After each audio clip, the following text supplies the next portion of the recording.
Pour l'exercice 46, on nous dit déterminer la partie réelle et la partie imaginaire des nombres complexes suivants. On commence par rappeler que la forme algébrique d'un nombre complexe Z, c'est A plus IB, où A et B sont deux réels, et que la partie réelle, notée RE de Z, c'est le réel A, et que la partie imaginaire, c'est IM de Z, qui est égal au réel B. Donc attention, il n'y a pas de I dans la partie imaginaire, et une erreur très courante, beaucoup mettent I dans la partie imaginaire alors que c'est un réel. Donc pour trouver ici les parties réelles et les parties imaginaires, il va déjà falloir mettre tous ces noms complexes sous leur forme algébrique, et pour cela, on va devoir enlever les parenthèses, puis réduire les expressions, surtout parce que il n'y a pas de calcul littéral autre qu'avec la lettre I. Donc, pour le premier nombre complexe Z1, on commence par enlever les parenthèses. On sait que le seul cas où on réécrit ce qu'il y a dans la parenthèse, c'est lorsqu'il y a un plus juste avant de la parenthèse, ou lorsque cette parenthèse au début, ce plus n'est pas écrit. Mais dans les autres cas, s'il y a un moins, il faut changer tous les signes. S'il y a un nombre qui multiplie la parenthèse, il faut le distribuer par multiplication au terme de la parenthèse. Donc ici, on voit que les deux parenthèses, il n'y a rien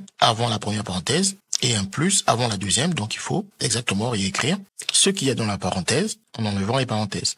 Puis on calcule ensemble les termes qui n'ont pas de I, 1 plus 5, cela nous donne 6. Puis on calcule ensemble les termes qui ont I, 1 quart de I moins I, donc il faut réduire au même dénominateur, moins I, ça fait moins 4 sur 4I, et donc 1 moins 4, ça nous donne moins 3 quarts de I. On obtient ainsi la forme algébrique de Z1, on n'a plus qu'à lire les parties réelles et imaginaires de Z1. Donc la partie réelle de Z1, c'est le nombre qui n'est pas avec le I, à savoir le 6, et la partie imaginaire, c'est le coefficient de I, donc le moins 3 quarts. On va refaire exactement la même chose pour Z2. Donc pour la première parenthèse, il n'y a rien à gauche de cette parenthèse, donc on enlève en réécrivant ce qu'il y a dans la parenthèse. Par contre, dans la deuxième parenthèse, il y a un moins, et on a dit un moins juste avant la parenthèse permet d'enlever la parenthèse tout en changeant les signes des termes à l'intérieur. Puis, on repère les termes qui n'ont pas de I, et ensuite, on les additionne ou soustrait ensemble, donc 4 moins 3, qui nous donne 1. Puis, on repère les termes qui ont I, on a plus 5I moins 2I, ce qui nous fait plus 3I. On obtient ainsi la forme algébrique de Z2. On n'a plus qu'à lire sa partie réelle et sa partie imaginaire. Sa partie réelle, c'est le nombre qui n'est pas avec le I, c'est le 1. Et sa partie imaginaire, c'est le coefficient de I, à savoir le plus 3 qu'on écrit juste 3. Maintenant, pour Z3, pareil, il faut commencer par enlever les parenthèses. À gauche de la première parenthèse, il n'y a rien. Donc, on enlève la parenthèse en réécrivant exactement ce qu'il y avait dans la parenthèse. Et pour la deuxième parenthèse, il y a un plus. Donc, on a dit le plus ne change pas les signes. Donc, on enlève la deuxième parenthèse en réécrivant exactement ce qu'il y a dans la deuxième parenthèse. Puis, on repère les termes qui n'ont pas de I. 1 demi et moins 1 quart. On réduit au même dénominateur. 1 demi. On multiplie au numérateur et au dénominateur par 2. 1 fois 2, 2. 2 fois 2, 4. Ça fait 2 sur 4. Et 2 moins 1. Cela nous donne alors 1 quart.